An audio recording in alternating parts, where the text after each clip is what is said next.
My name is Fernando Ruiz Lamas, and this is Financial Accounting 2, Lesson 0, Financial Accounting Basic Concepts. We aim at introducing a brief review about key accounting concepts previously explained in Financial Accounting 2.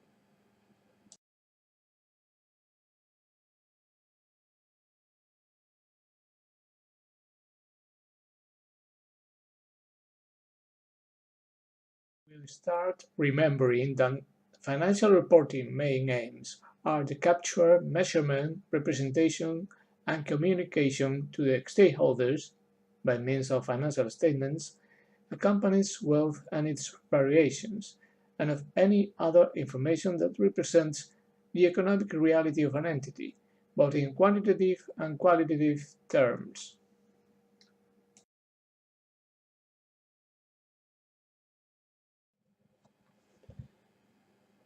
This means that the company is the entity which reports through those financial statements.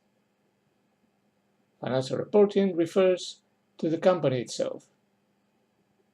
Outside the company, we will find different stakeholders affected by the company's operations and directly interested in the communications conveyed from the firm. First and foremost, the owners, but also creditors, customers, employees, suppliers, and the government, local, national, supranational, as an intermediary with the population of the territories where the firm carries out its business. All of them demand financial information from the company to assess its financial position and changes in it from previous periods.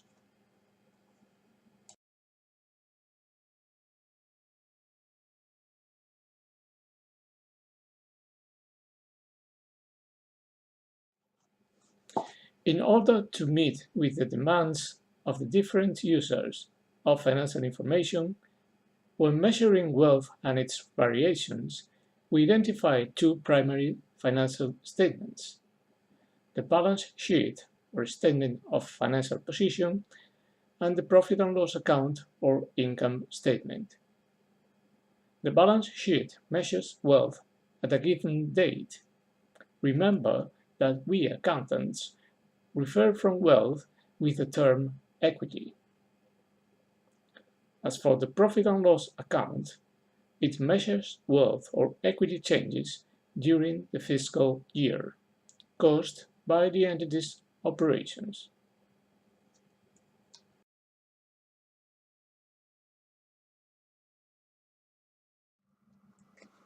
Here you can see the basic two-column structure of a balance sheet. In accounting, we use the technique of the double entry bookkeeping, which means that we measure equity both directly as part of the column on the right and as the difference between assets and liabilities. Remember that assets of a company are its buildings, premises, machines, vehicles, inventories, and other materials needed for its business, but also cash and legal or contractual rights, such as the ones on the firm's customers when sales are not in cash, and other financial investments as well. Liabilities include debts with suppliers, employees, banks, and other creditors, tax payables, etc. Accordingly, since equity is the difference between assets and liabilities, put it another way, equity is what I've got less what I owe.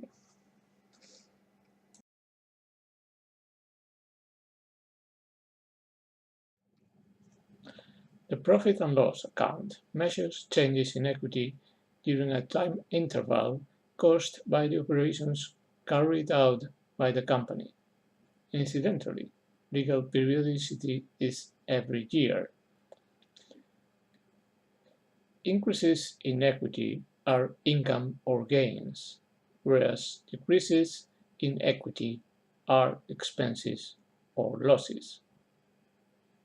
The company makes a profit when income is higher than expenses, but losses are accrued when expenses exceed income. There are other changes in equity different from the result or net income of the profit and loss account. They come mainly from transactions with owners.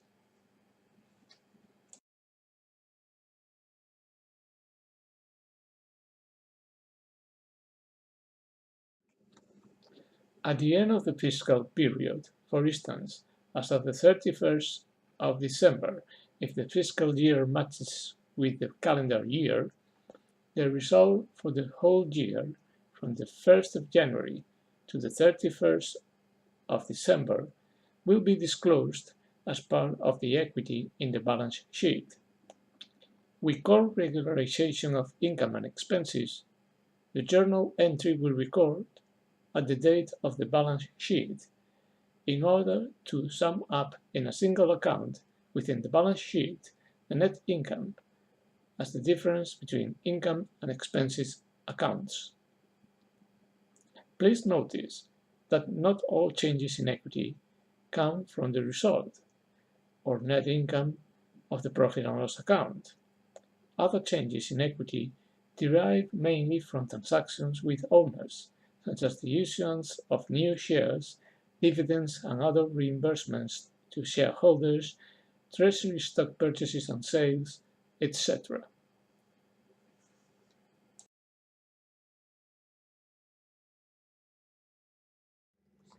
Along every fiscal year, a company's transactions bring on a number of changes in the different accounting elements.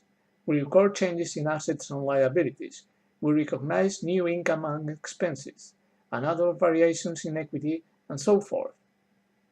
Companies register these changes in a chronological order on a daily basis in a book, nowadays actually a computer file, named Journal Ledger. Annotations in this book follow the double entry bookkeeping method. It means that we simultaneously register changes in two accounting elements, using two columns for that purpose. Two columns we call debit and credit. Conventionally, recognition or increases in assets are written down in the debit column. As for liabilities and equity, the rule is the other way around. We credit liabilities and equity when we recognize them, which means that their balance increased.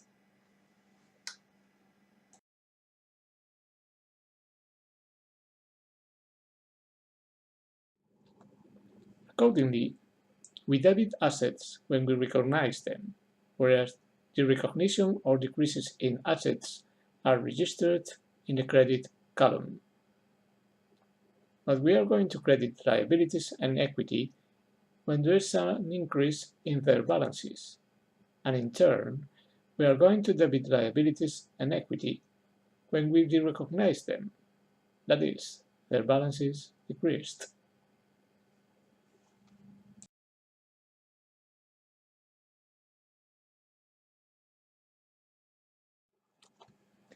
Coming back to the structure of the balance sheet, this shows the measurement value of assets, equity, and liabilities at the date this financial statement is elaborated.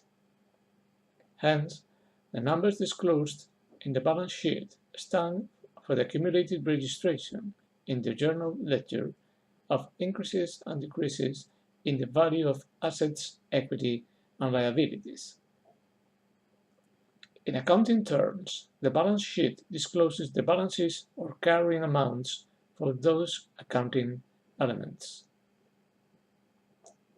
We now can understand why the left column, the one we put the assets, is the debit column, and the right column, which contains the figures of the equity and liabilities, is the credit column.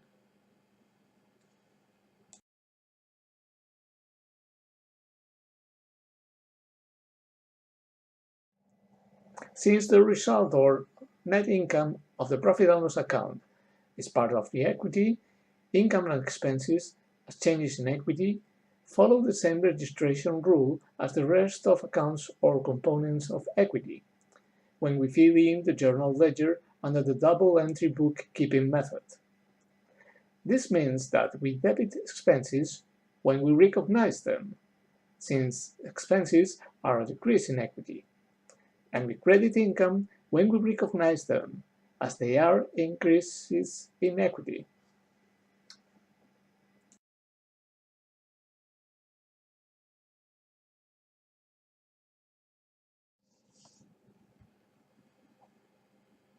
That's why, when we present the profit and loss account in a two-column format, we name debit the column of expenses and losses, and we name credit the column of income and gains. Remember, though, that there exist other variations in equity different from income and expenses, but just income and expenses are disclosed in the profit and loss account. In other words, the profit and loss account is an intermediate step to elaborate the balance sheet.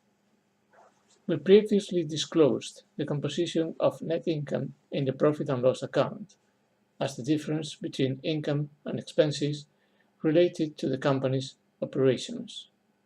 Then we transfer net income to the balance sheet as one of the reasons why equity changes.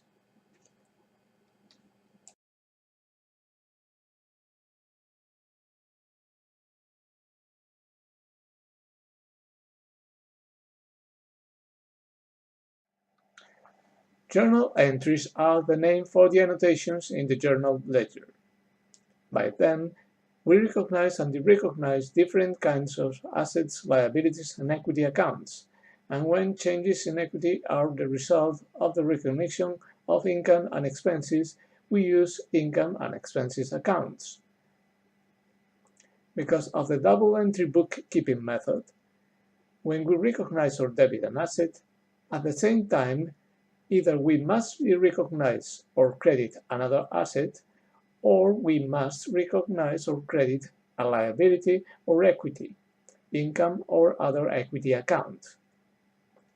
In this example of journal entry, we show a transaction which implies an increase in a liability as a counterpart of an increase in an asset.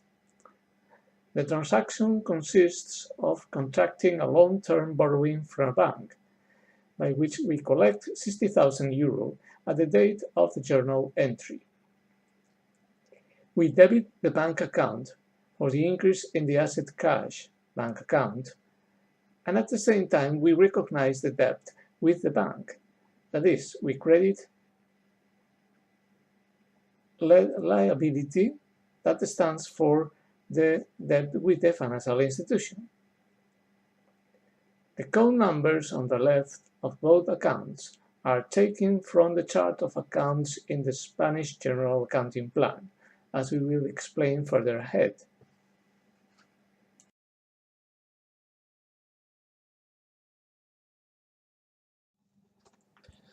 Suppose now the example of a company which buys machinery for manufacturing purposes, paying €60,000 in cash.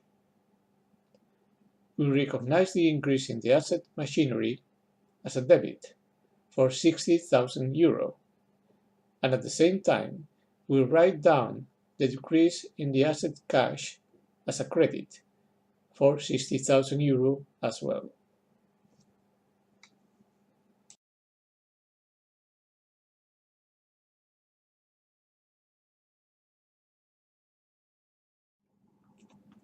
It means that by extracting the movements in the different accounts from the journal ledger, which contains these two journal entries, the balance sheet will just disclose a sum of €60,000 in assets, which corresponds to the balance of the account machinery, since balance of cash is zero, after crediting in the second journal entry the same amount we initially debit in the first journal entry. In the right column, we disclose €60,000 in liabilities related to the carrying amount of the non-current debt with financial institutions, that is, debt which is in due within more than 12 months.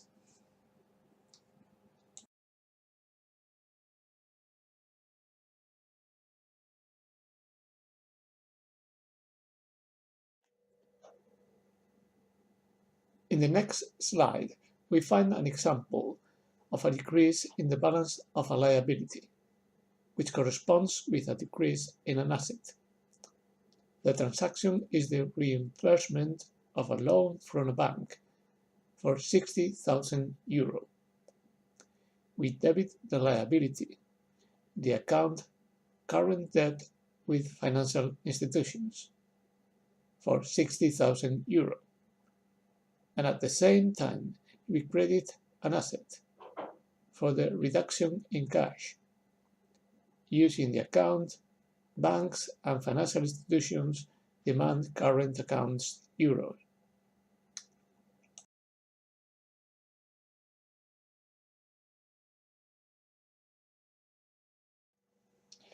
The next example shows another decrease in liabilities, but in this case, the counterpart is an increase in another liability. This happens, for instance, when it is less than 12 months for a long-term debt to be in due. In this case, we must substitute a short-term or current liability for the original long-term debt. As a consequence, we no longer recognize a long-term debt, we debit it, but in exchange, we recognize a short-term debt in the account current debt with financial institutions for 60,000 euro.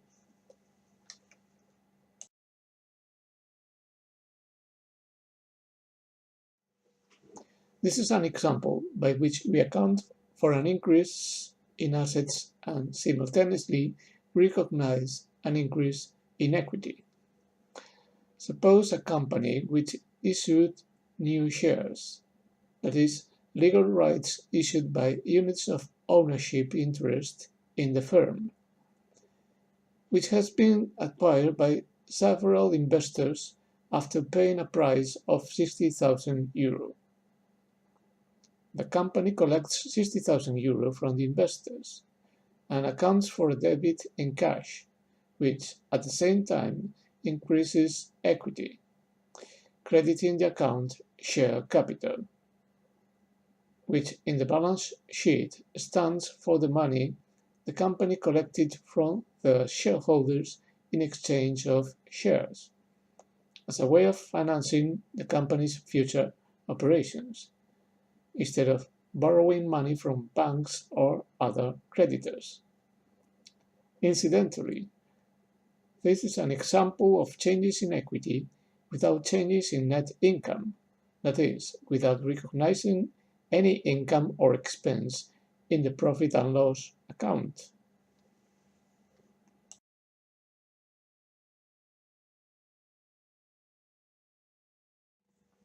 The next example considers the case of recognizing income from services rendered whose price will be collected from the customer in a further date. Revenue from the customer, as an increase in equity through the profit and loss account, is registered as a credit for 90,000 euro. Since the right to collect the price from the customer is not still in due, we cannot debit an increase in cash as a counterpart of income, but we recognize instead another asset in the balance sheet, which stands for the right to collect the money from the customer, using the account trade receivables. This is an example of the accrual basis of accounting, by which, in principle, we recognize income when the right to obtain a consideration arises, before the moment the consideration will be eventually settled, when the cash inflow takes place.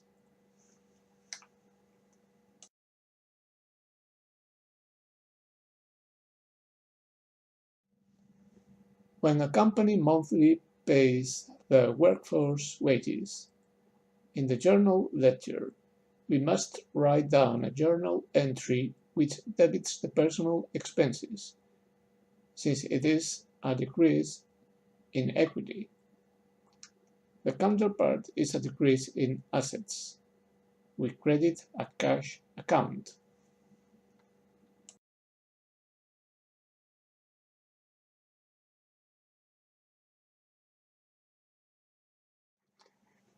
But when at the time we recognize an expense, the invoice is not still in due, the counterpart of the debit in the expense consists of recognizing a debt with a supplier. Here it is an example of a debit in repairs and maintenance costs, together with a credit in a new liability, using the account that relates to this kind of expenses, payables for the rendering of services.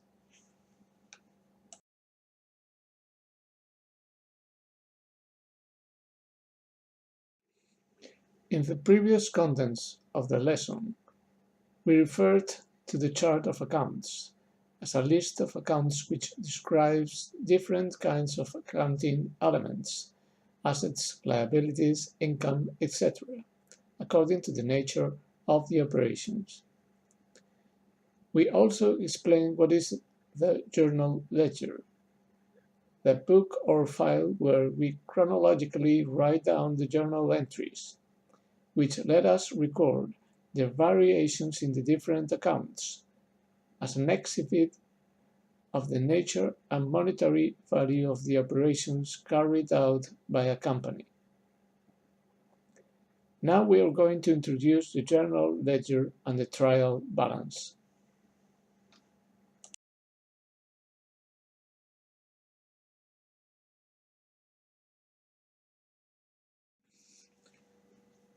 The general ledger of an account reports its initial balance at the beginning of period, the movements during the period, and as a result, the balance of the account at the end of period.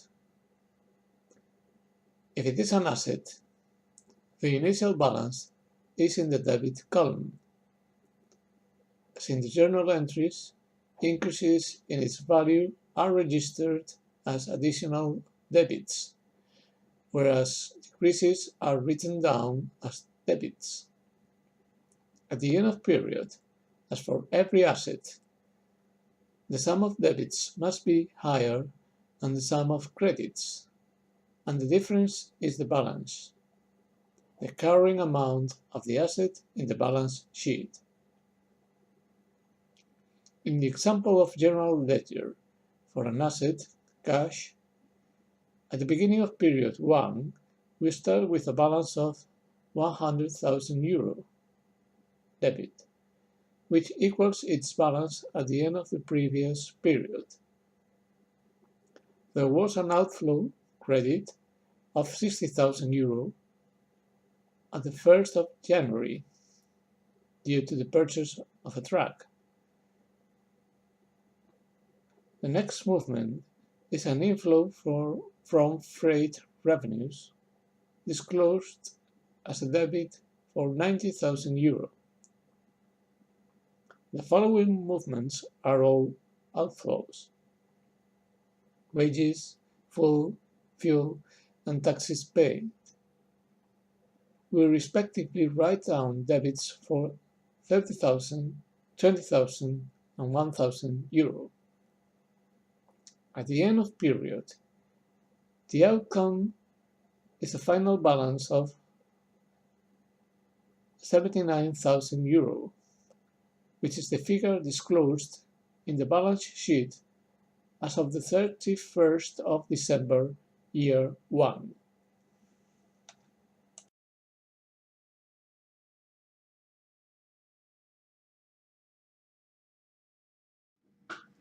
In this second example of journal ledger, here you find the case of a liability.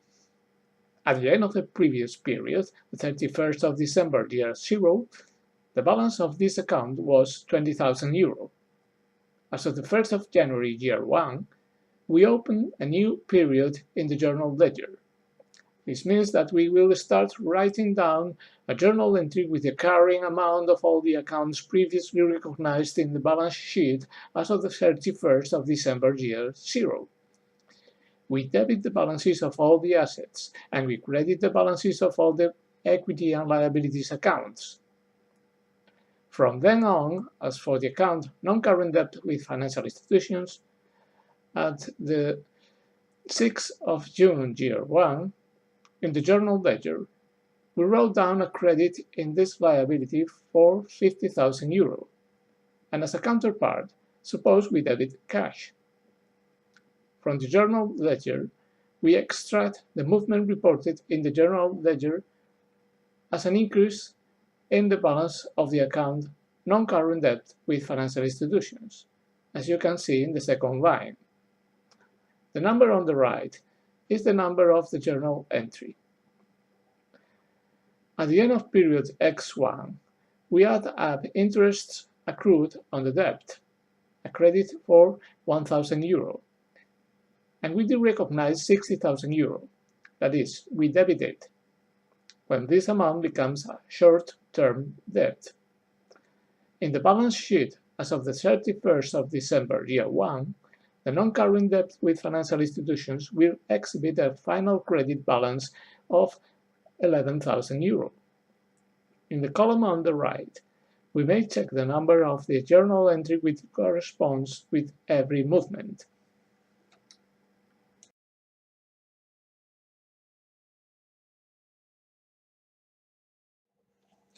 This slide explains how we build up the codes of the list of accounts under the Spanish General Accounting Plan. Accounts have 3 digits. The first one indicates the group the account belongs to. The second digit gives us the subgroup. Adding a 4th digit to the account, we have what we call a sub-account.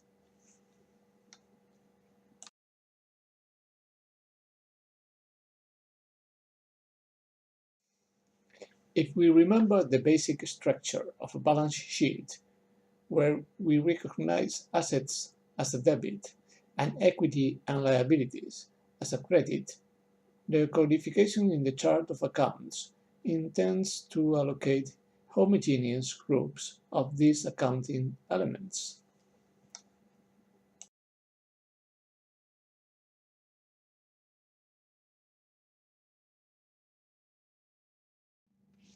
Prior to explain this allocation, we are going to divide assets between non-current and current assets. The accounting standards used to define what current assets are: those which are settled or in due in less than 12 months or in an interval lower than the business cycle duration, when this is higher than 12 months. The business cycle is the one which starts when acquiring raw materials or merchandise and ends up when the company collects the revenue from the customers.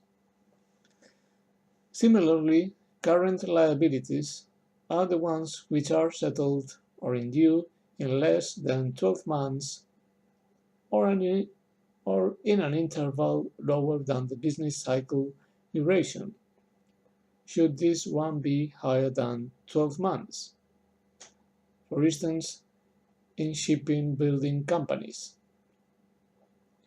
Every asset and liability that doesn't meet the definition of current asset or current liability is classified as non-current asset or non-current liability.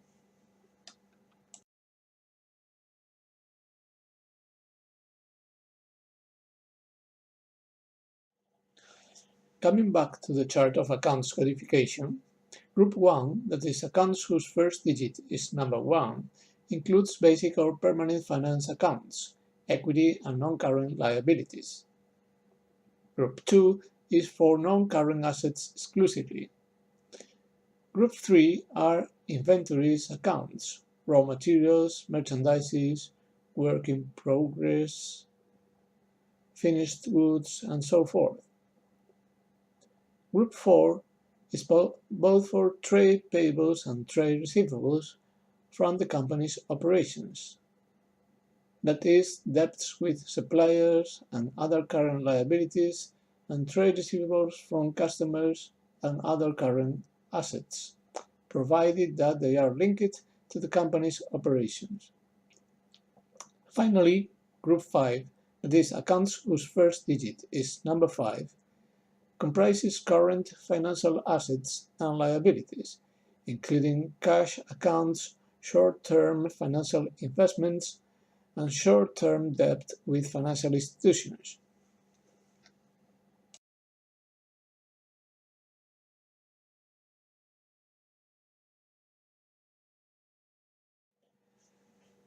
Accordingly, non-current assets will include three-digit accounts which starts by 2. Current assets will comprise accounts which start by 3, 4, or 5. Equity includes some accounts whose first number is 1. Non-current liabilities include other accounts which start by 1, different from the equity accounts. And current liabilities will disclose account balances from groups 4 or 5, depending on the type of liability, from operations or financial.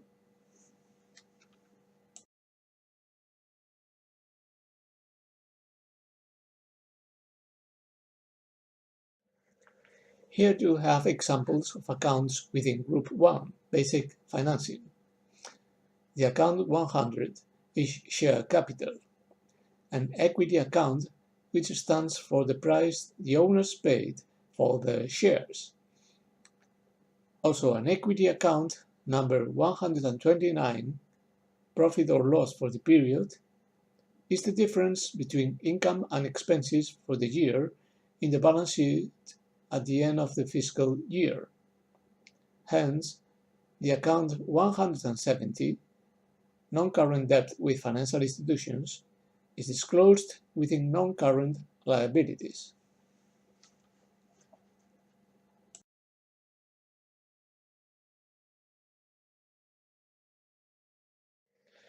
Examples of Group 2 non-current assets are, for instance, the account 211, buildings, a kind of property, plant and equipment assets, the permanent productive structure of a company, which includes subgroups 21, 22, and 23.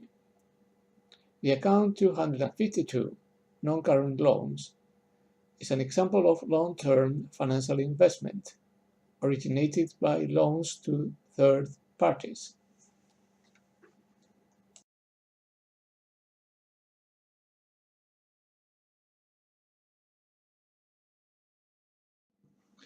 Here we have two examples of inventories accounts within Group 3. 300 merchandises, which are inventories in a trading company, and 350 finished goods, the final output in a manufacturing company. Both are current assets, since they will be derecognized when they are sold before the business cycle terminates.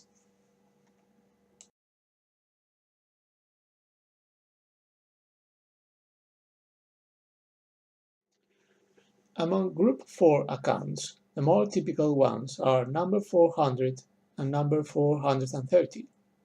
Account 400 stands for suppliers, which is a trade payable, that is, a debt or liability for purchases of inventories and services received from other firms when they are not in cash. Account number 430 is a trade receivable from customers, whose debit balance, since it is an asset, is the amount the customers owe us due to sales and services rendered on credit.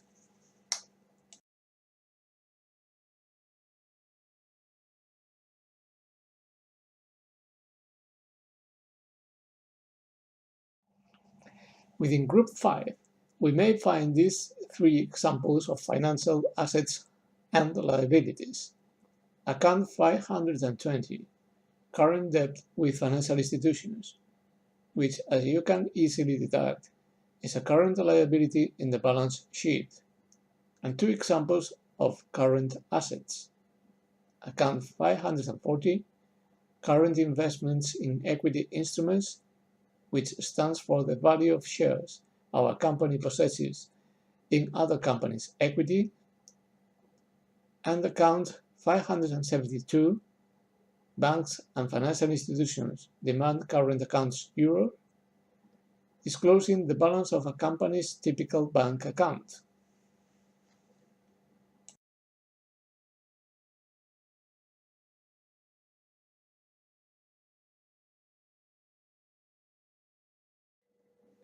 We have previously mentioned that the account 129 stands for the result for the period in the profit and loss account, as the difference between income and expenses.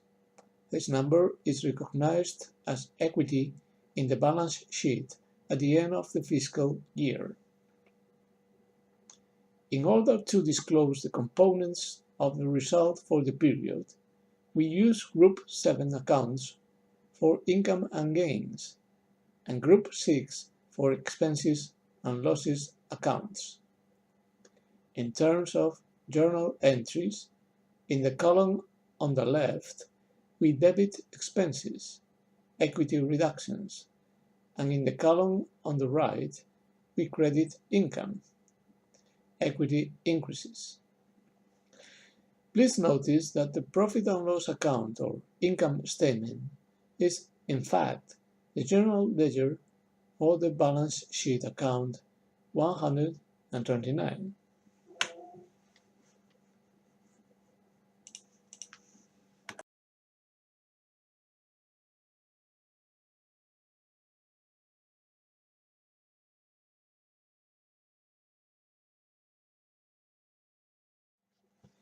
As explained in the slide before, here you can check the full definition of Groups 6 and 7 in the Spanish General Accounting Plan. Accounts whose first digit is number 6 are purchases and expenses. Accounts whose first digit is number 7 are sales and income.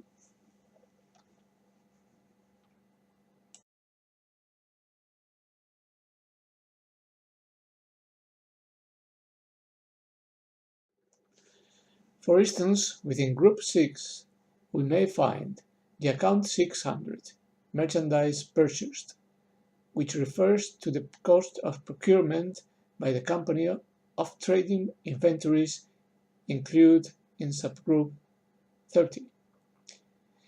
The account 640, salaries and wages, expenses related to the remuneration of company employees, or the account 681, depreciation of property, plant, and equipment, which measures the systematic annual decrease in the value of tangible non-current assets upon use in the production process.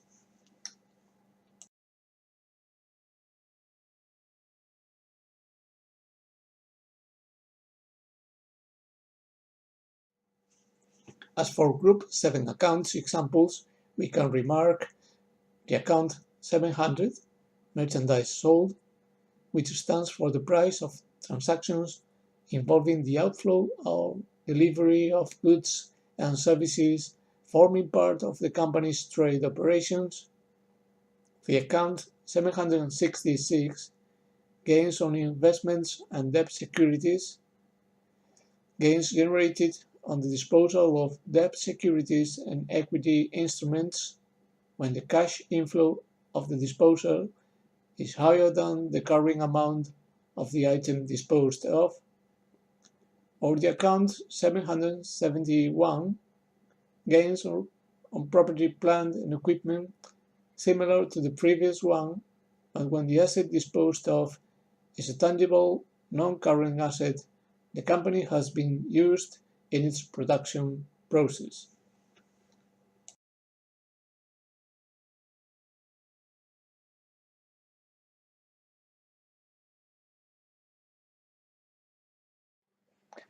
The trial balance discloses in a single document the balances of all the accounts and their movements during the fiscal year. It means that the trial balance is a compilation of the general ledger of every account, disclosed in each row. The first column refers to the name of the account. The next two columns show the balance of the account at the beginning of period, debit for assets and credit for liabilities and equity accounts. Columns 4th and 5th disclose the movements previously recorded in the journal ledger by means of daily journal entries. Columns 6th and 7th present the balances of the accounts at the end of period, debit for assets and expenses, credit for liabilities, equity and income accounts.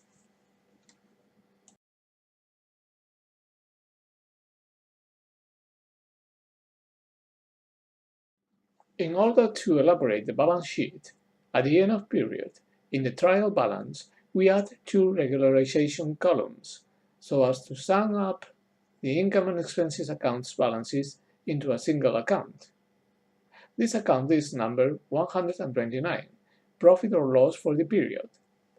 As a result of the regularization step, in the last two columns, we have exclusively the accounts that will be disclosed in the balance sheet or statement of financial position. Balances of income and expenses accounts are now zero, and account 129 shows the difference between income and expenses accounts balances for 47,000 euro.